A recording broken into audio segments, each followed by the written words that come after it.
Welcome to fill మీమోజీ. స్ట్రైట్గా పాయింట్కి వచ్చేస్తే తిరుపతి లడ్డు గత వైసీపీ ప్రభుత్వంలో కల్తీ జరిగిందని ముఖ్యమంత్రి చంద్రబాబు నాయుడు గారు ఆరోపణలు చేశారు. ఈ ఆరోపణలు నిజమా అబద్ధమా అనేది ఒక్క నిమిషం పక్కన పెడితే తరచుగా తిరుపతి వెళ్ళే ప్రతి భక్తుడు చెప్తాడు, ఎప్పుడూ లేని విధంగా గత వైసీపీ ప్రభుత్వంలో తిరుపతి లడ్డు క్వాలిటీ చాలా తగ్గిందని. కానీ ఈ విషయాన్ని మన జగనన్న గొర్రె బిడ్డలు తప్ప మిగతా వారందరూ అంగీకరిస్తారు. ఒకవేళ అంగీకరించకపోతే వాళ్ళు గత 5 ఏళ్ళుగా తిరుమల వెళ్ళలేదని అర్థం. అలా అంగీకరించని వాళ్ళ కోసం ఒక చిన్న వీడియో క్లిప్ చూసేయండి.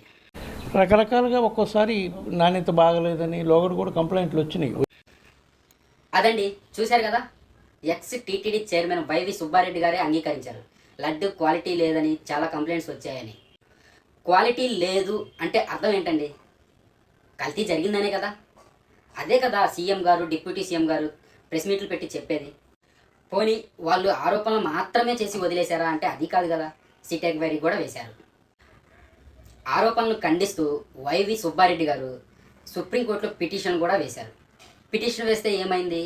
సుప్రీంకోర్టులో కూడా సిబిఐ ఎంక్వైరీ వేశారు. మొన్నటిదాకా గొర్రెబిడ్డలు ఏమన్నారు? సిట్ ఎంక్వైరీ మీద మాకు నమ్మకం లేదు, అక్కడ అంతా చంద్రబాబు నాయుడు తరపున మాట్లాడే వాళ్ళే ఉంటారు, అందుకని దాని మీద మాకు నమ్మకం లేదు, సిబిఐ ఎంక్వైరీ కావాలి అని అన్నారు. ఇప్పుడు సిబిఐ ఎంక్వైరీ అంటే మన జగనన్న ఏమంటున్నారు? సిబిఐ మీద కూడా నమ్మకం లేదని అంటున్నాడు. సిబిఐ ఎంక్వైరీని స్వాగతిస్తున్నామని మన chief minister, deputy chief minister గారు ఇద్దరూ తెలిపారు. కానీ మన పులివెందుల ఎమ్మెల్యే గారు ఎంక్వైరీలు అంటే ఎందుకు భయపడుతున్నారో అర్థం కావట్లేదు. ఇదంతా ఇలా ఉంటే సోషల్ మీడియాలో ఉన్నారండి కొంతమంది గొర్రె బిడ్డలు. పవన్ కళ్యాణ్ గారు ఏదైనా విషయంపై స్టాండ్ తీసుకుంటే చాలు బయటకు వచ్చేస్తారు ఈ గొర్రెలు.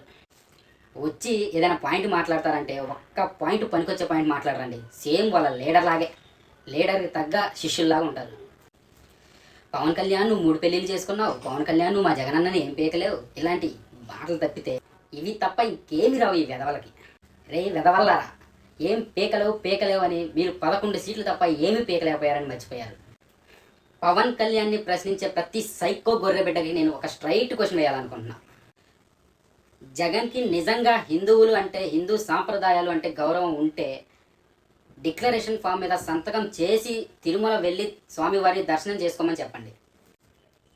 మీరు నిజంగా అన్ని మతాన్ని గౌరవించే వాళ్ళు అయితే పవన్ కళ్యాణ్ గారు డిక్లరేషన్ ఇచ్చారు, మీరు ఇవ్వడానికి ఏమైందన్నా అని జగన్ అడగండి.